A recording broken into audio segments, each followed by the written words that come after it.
what happens when you run out of filament on your roll. It's going to try and determine what happened. Well, I mean, it knows what happened, but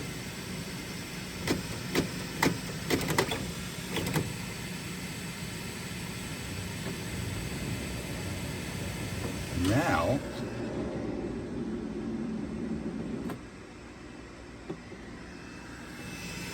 how cool that is going to load it up.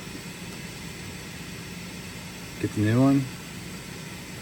Well, what's remaining of the other filaments, at least.